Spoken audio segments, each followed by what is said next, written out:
네, 안녕하세요. 영애리치의 역을 맡고 있는 최원입니다. 반갑습니다. 오늘은 그린 뉴딜에 관련된 기업을 한번 부셔보도록 하겠습니다. 이 그린 뉴딜이 왜 중요하냐면 이게 더 이상 한국 정부만의 과제가 아니기 때문입니다. 미국의 차기 대선 후보죠. 조 바이든의 2035년까지의 노 탄소 전략, 그리고 유러피안의 2030 그린 뉴딜 정책, 즉 전 세계적으로 이 친환경 사업에 대한 좀 기류가 많이 형성되고 있는데요. 사실 이렇게 될 수밖에 없어요. 그럼 왜 전 세계적으로 이런 굵직한 나라들이 친환경을 외치느냐? 표면적으로는 지구를 살리자는 아주 좋은 목적이죠. 하지만 지금 대부분의 나라 입장에서는 우리나라를 포함해서 저성장의 흐름을 타고 있습니다. 이럴 때일수록 정부에서 가진 재정을 확대해서 새로운 좀 사업에 지원을 해준다던가 새로운 산업을 좀 지원을 해줘야 되는데, 이거는 다 국민들의 혈세로 들어가는 거잖아요. 그래서 제일 잡음이 안 나오는 그런 산업은 친환경, 뭐 신재생 에너지, 이런 것들은 뭐 모두가 다 공감하는 부분이기 때문에 다들 심혈을 기울이고 있는 것 같습니다. 특히 이 친환경 부분을 건드리면 일자리가 굉장히 많이 산출이 됩니다. 대부분 제조업과 또 인력이 많이 필요한 부분이 있기 때문에 그래서 이 일자리 창출을 위해서라도 각국에서는 이 그린 뉴딜 정책에 힘을 쏟을 것이라고 저는 생각을 하고 있습니다. 자, 그러면 그린 뉴딜에서 제일 중점적으로 봐야 되는 부분이 어디냐 하면 바로 수소, 다음에 신재생 에너지, 마지막은 친환경입니다. 수소가 제일 중요하긴 해요. 핵심 축입니다. 왜냐하면 애초에 뉴딜 정책에 좀 투자하기로 했던 그런 재정에서 약 3분의 1 가량이 수소에 거의 몰빵이 되어 있습니다. 그렇기 때문에 이 우리나라 정부에서 좀 수소에 집중을 하고 있구나 라는 걸 알았고요. 그럴 수밖에 없는 게 이 수소는 골든타임이 3년이에요. 이 3년 안에 빨리 시장 주도력을 잡지를 못한다면은 우리나라가 앞으로 미래차 업종에 있어서 밀리거나 혹은 우리나라가 다른 나라 거를 수입해야 되는 그런 상황이 생길 수가 있는 거죠. 그래서 더욱 적극적으로 밀어준 것도 있습니다. 네, 그러면 먼저 수소와 관련된 기업을 좀 알아보도록 하겠습니다. 제가 이전에 수소 전기차 부분에서 수소는 굉장히 많이 또 자세하게 말씀을 드렸어요. 그런데 이전 영상에서는 수소차 관련된 거였다면은 이제는 수소 그 자체, 수소와 수소 연료 전지에 대해서 조금 더 얘기를 해보려고 합니다. 수소 연료 전지 같은 경우는 수소차의 핵심이거든요. 이게 수소차의 가격의 한 60%를 담당한다고 해도 과언이 아닐 정도로 굉장히 비싸고 많은 기술력을 요하고 있습니다. 그럼 이 수소 연료 전지, 수소를 연료로 해서 전지를 만드는 원천 기술이라고 해야 되나요? 핵심 기술을 갖고 있는 곳은 현대모비스라고 말씀을 드렸고, 현대모비스는 이전 차들에 대한 그런 것이 있어서 아직 리스크가 있고, 하지만 이번에 기술력을 좀 입증을 받았죠. 제가 그때 말씀드리면서 니콜라라는 수소 트럭 미국 기업에 대해서 말씀드렸는데 좀비 기업이라고 했잖아요. 심장이 없는 기업. 결국에는 수소 연료 전지에 대한 그런 업체를 찾지를 못하고 현대에게 손을 벌렸더라고요. 이로 인해 가지고 현대모비스의 기술이 입증되고, 그래서 뭐 매출 부분에서는 아직 한참 남았지만 핵심 기술을 갖고 있는 건 현대모비스. 자, 그러면 이 연료 전지 중에서도 발전용이 있고 좀 가정용이 있어요. 우리나라 정부에서는 이제 가전용에 좀 집중을 해야 된다라고 제가 기사에서 언뜻 봤거든요. 예산도 2천억으로도 확대를 시켰습니다. 왜냐하면 마음은 멀고 거리는 가까운 우리 이웃나라 일본에서 이 가정용 수소 연료 전지를 폭발적으로 생산하고 이거를 판매를 하고 있습니다. 2019년에 대비해서 약 100배 이상의 그런 판매량을 보였는데요. 지금 일본이 한 인구가 한 1억 명 되나? 지금 530만 대가 팔렸다고 합니다. 하지만 향후 10년 내에 이 가정용 수소 연료 전지를 5,300만 대 이상 팔겠다라는 목표를 갖고 있어요. 그럴 수밖에 없는 게 일본은 자연재해와 뗄래야 뗄 수가 없는 그런 곳이잖아요. 특히나 뭐 침수가 되거나 지진이 일어나거나 이러면 또 전력이 끊길 텐데, 이런 수소 연료 전지 같은 경우에는 비상 전력을 또 가동할 수 있기 때문에 가정에서 특히 쓴다고 합니다. 우리나라가 눈을 돌리는 이유도 우리나라도 네, 이번에 재해가 만만치 않죠. 특히 한국전력 설비가 침수가 되면서 전기도 안 켜지고 하는 그런 마을들이 되게 커지고 있는데, 이런 식으로 가정용 수소 연료 전지에 대한 좀 수요도 네, 점점 네, 늘어날 것이라고는 저는 생각이 듭니다. 네. 그럼 이 가정용 수소 연료 전지를 어디서 만드냐? 제가 알기로는 미코, 그 다음에 STX 중공업 정도가 있는데요. 코미코를 들고 있는 미코가 저는 조금 더 친환경이나 수소차 관련돼서 더 전망 있게 봤었고, 라고 제 개인적인 의견은 그렇고요.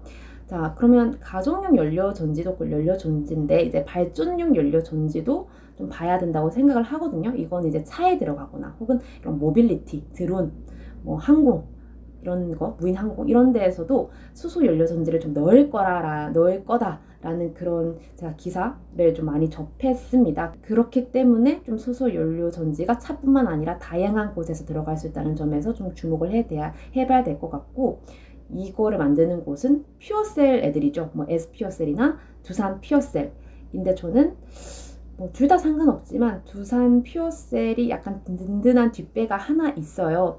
그래서 여기를 그냥 조금 더 낫다라고 생각을 하고 있습니다. 그 든든한 뒷배가 무엇이냐면, 이 수소 연료 전지도 수소가 있어야 수소 연료를 충분히 공급을 받아 이걸 만들어내는 거잖아요. 근데 이 두산이 얼마 전에 한화하고 합작을 해서 그 발전소를 하나 세웠습니다. 이게 국내 최대 발전소인데요. 바로 이 석유화학 그거를 할 때 나오는 그런 부생 수소들이 있거든요.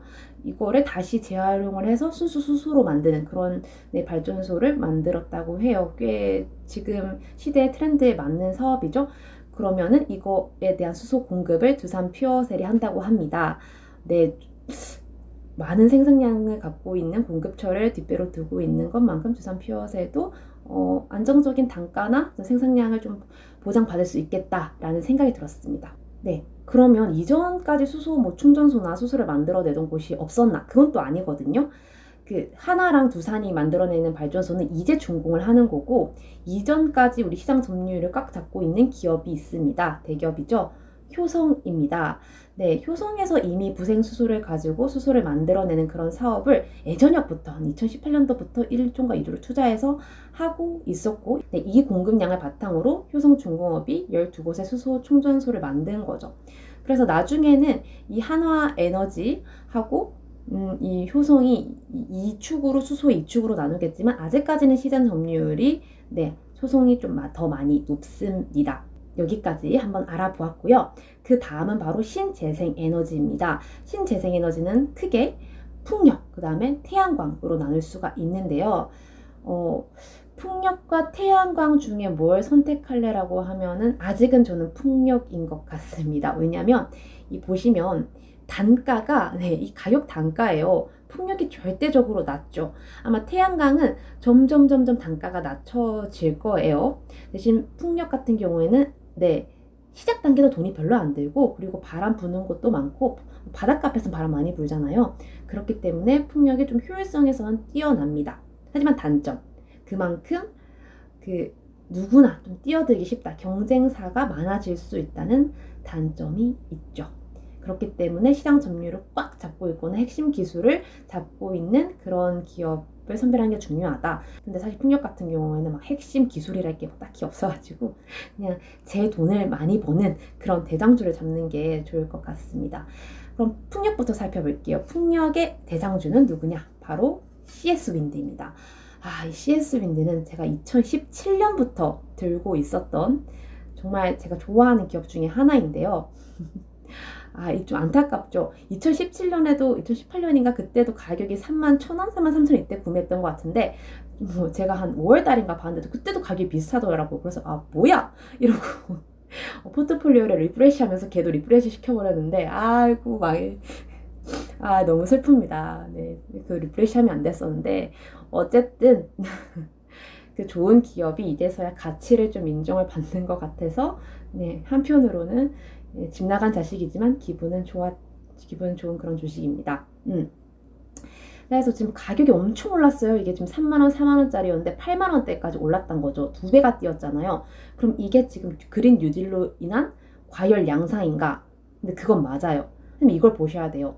매출을 보시면 꾸준하게 매년 영업이익이 40%씩 늘고 있어요. 근데 그에 비해 주가가 안 올랐단 말이에요. 저는 이 주가가 결국에는 이 매출 상승률과 비슷하게 간다, 장기적으로 간다고 보고 있고, CSB는 그게 3년이 걸쳐서 드디어 매출에 맞는 주가를 얻게 된 거죠. 그래서 저는 이게 뭐 단기 과열된 부분도 있긴 하지만 뭐 의미 없는, 이게 뭐 매갈이 없는 주가 상승은 아니라는 거죠. 그럼 얘가 왜 대장주냐면 여러분 다트공시의 CS밴드를 한번 쳐보시면 한 달에 한 번꼴로 수주 계약을 맞는 걸로 제가 알고 있어요. 이 회사 같은 경우는 머리를 잘 썼습니다. 옛날에 풍력에 그렇게 막 관심이 없을 때, 유가가 한창 막 달려나갈 때 이 회사는 오히려 해외 법인을 더 많이 세웠습니다.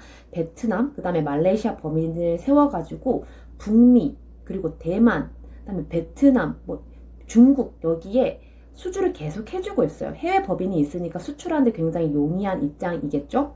또 더 하나 잘 쓴 거는 아마 작년인가요? 터키의 한 풍력 발전 회사를 인수한 걸로 제가 알고 있습니다. 이름은 기억 안 나는데 하나를 인수를 했어요.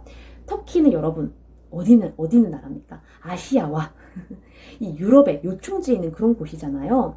그래서 이거를 한 이유는 내 생각에는 유럽을 노리려고 한 것 같다. 지금 유럽에서도 계속 신재생 에너지에 대한 그런 수요가, 관심이 커지고 있는데 그걸 미리 알고 선점을 한 것 같습니다. 그럼 앞으로 유럽까지 수주를 좀 땡겨온다고 생각을 해봤을 때 한 2025년 여기까지, 한 2030년까지는 매출이 꾸준하게 상승을 하지 않을까. 뭐 많이 만들고 난 뒤는 모르겠지만 아직까지는 이런 뭐 풍력 발전기가 꾸준히 늘어나고 있지만 많이 있는 건 아니기 때문에 지켜봐도 좋을 것 같습니다. 자, 그러면 CS윈드 너무 비싸라고 생각하시는 분들에게는 좀 이등주가 있죠.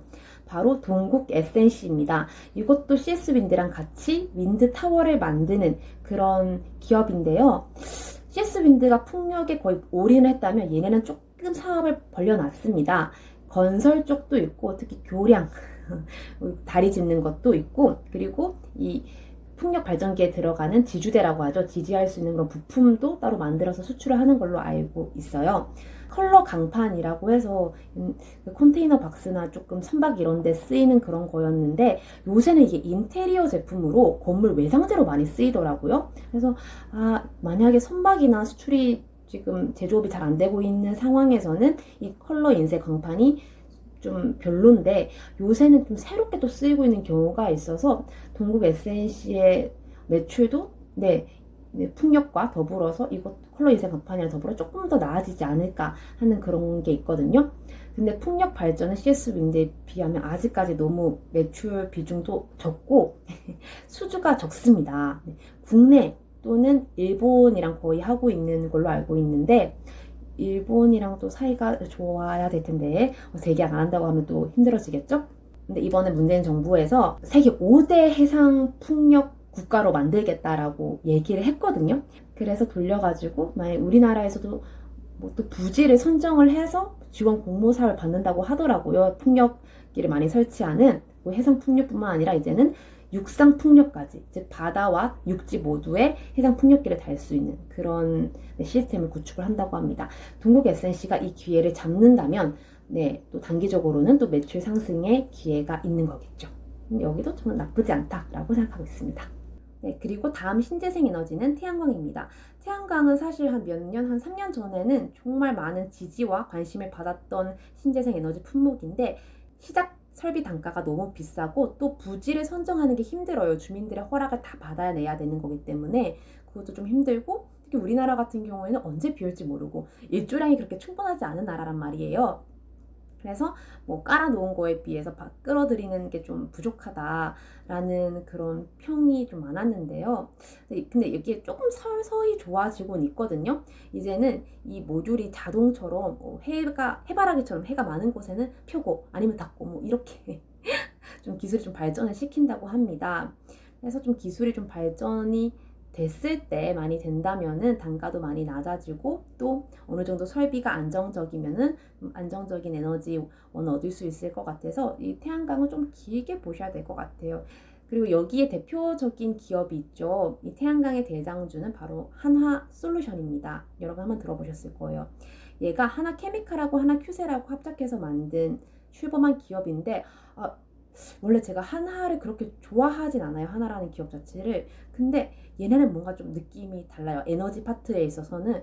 근데 아까 제가 한화가 또 부생수소 발전소도 만든다고 했잖아요. 그래서 에너지 파트를 좀 제대로 살리려고 네, 좀 막 각을 잡은 것 같습니다. 그리고 사회이사들 같은 경우에서도 되게 유명한 에너지 부분에서 유명한 분들을 또 초빙을 해서 네, 선임을 한 걸로 알고 있고, 이게 태양광 모듈이라고 하는데요. 이게 멀티 모듈이고 단 모듈이 있어요. 단 모듈이 좀 쌉니다. 가격이. 이거를 얘네는 모노 모듈을 조금 핵심 부품으로 해서 네, 그 비싸게 팔리고 있는 나라에 수출하면서 좀 다 매출을 올리고 있고요. 그다음에 매출에 도움이 되지 않은 이전에 하나케미칼이 갖고 있던 뭐 폴리실리콘 이런 애들이 있어요. 이런 것도 과감하게 정리를 했습니다. 이런 건 좋은 거죠. 돈 안 되는 건 정리를 해야죠. 그리고 또 눈여겨봐야 될 거는 미국의 소프트웨어 기업을 하나 인수를 했는데요. 젤리입니다. 귀엽죠? 원래부터 이름이 젤리가 아니라 무슨 네, 긴 이름인데 이걸 줄여가지고 젤리라고 했습니다. 뭐야 귀여운데? 하고 한번 살펴봤거든요. 그럼 내가 태양광 모듈 사업을 하는데 왜 갑자기 이 소프트웨어 기업을 인수를 한 걸까 봤더니, 얘가 소프트웨어만 하는 게 아니라 ESS라고 전력 저장 장치까지 한다고 합니다. 그럼 이 하나솔루션은 이제 모듈, 광 모듈뿐만 아니라 전력 저장 장치, 패키지까지 이제 공급을 할 수 있게 되는 거죠. 네. 다음에 또 소프트웨어를 통해서 얘네가 할 수 있는 게 AI로 광 모듈이 얼마나 필요한지, 또 전력이 얼마나 필요한지, 얘네가 AI 기술을 통해서 지역마다 어떤 전력을 하는 게 좋은지, 효율적으로 어떻게 하면 좋은지 진단을 할 수 있다고 합니다. 요즘 또 반도체도 맞춤 공정하는 와중에 이 신재생 에너지도 효율적으로 맞춤 공정을 해야겠죠. 그래서 이 부분에서는 스마트하게 또 가려고 하는구나 라는 걸 알았습니다. 아마 이 회사가 들어가면은 정부가 좋아하는 스마트 공장, 그것도 될 것 같아요. 그래서 스마트 공장을 통해서 공장을 세우는 비용을 줄이고 또 매출 품목을 늘리는 그런 전략을 하나솔루션이 선택을 한 것 같습니다. 그리고 이 풍력과 태양광을 두 개를 동시에 돌릴 수 있는 그런 기업이 있는데 혹시 아시나요? 바로 한국전력입니다. 한국전력이? 라고 생각을 하실 텐데 그럴 수 있어요. 근데 하지만 이번에 법 개정안이 발의가 됐다고 합니다.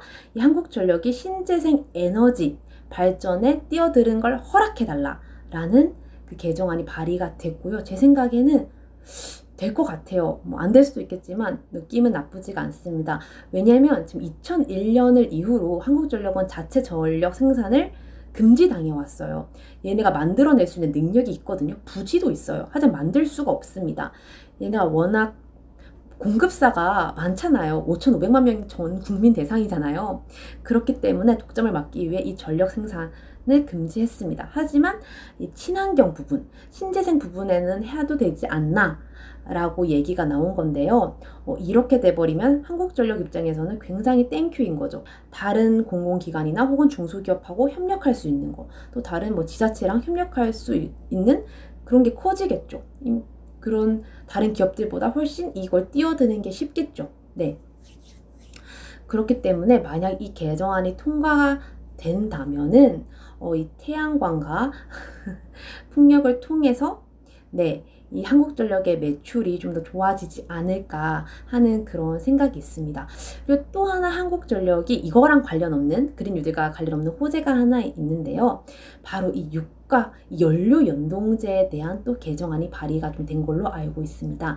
이전까지는 유가가 오르든 내리든 일정한 전기요금을 계속 내야 됐어요. 그래서 2016년인가 2011년인가 유가가 뭐 5, 60달러 하고 있는데 전기요금은 그대로인 거예요. 그러면 한국전력은 비싼 돈 주고 연료를 사와가지고 전력을 네, 배급해 주는데 적자고 우리는 좋은 거죠. 네, 일반 소비자들은 좋은 거죠. 그래서 이번에는 유가가 많이 내려갔기 때문에 한국전력이 뜻밖의 흑자가 날 수 있었던 거고요. 네, 이만큼 한국전력의 매출에는 유가의 가격이 매우 중요한 좋게 작용을 합니다. 다른 OECD 국가들은 이런 한국전력 같은 공사가 대부분 유가 연동제예요. 연료 연동제예요. 우리나라만 네, 국민들이 조금 이런 세금을 줄일 수 있도록 국민들이 조금 더 편하게 전기를 잘 사용할 수 있도록 네, 유가 연동제를 하지 않고 있는 거지. 하지만 근데 제 생각에도 뭐 유가가 비쌀 때는 비싸게 받고 낮을 때는 낮게 받고 오히려 지금 유가가 낮아지고 있는 추세니까 우리 입장에서도 또 나쁘지 않은 거겠죠. 네. 그럼 이거는 괜찮은 일이고 한국전력의 입장에서도 네, 매출 신장에 있어서는 좋은 일이다 라고 말씀을 드려봤습니다.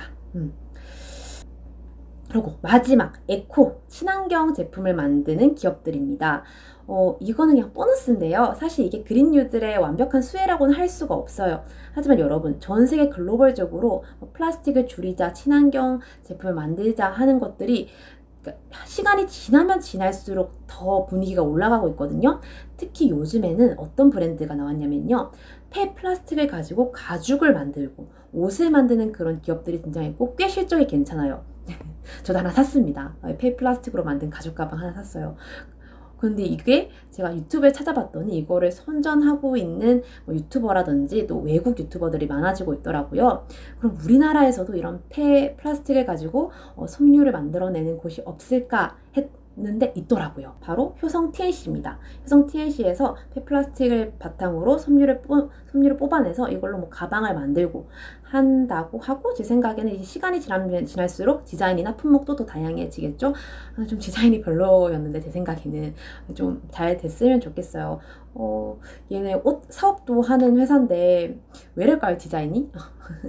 자꾸 효성 얘기만 하는 것 같아서 그런데 예, 사실 뭐 아무런 관련이 없습니다. 저는 아무런 관련이 없는 그런 사람이고 이 뭔가 수소, 에너지, 신재생 여기에 이 효성이라는 기업이 진짜 뭔가 일을 갈아 넣었구나 하는 그런 생각이 들었습니다.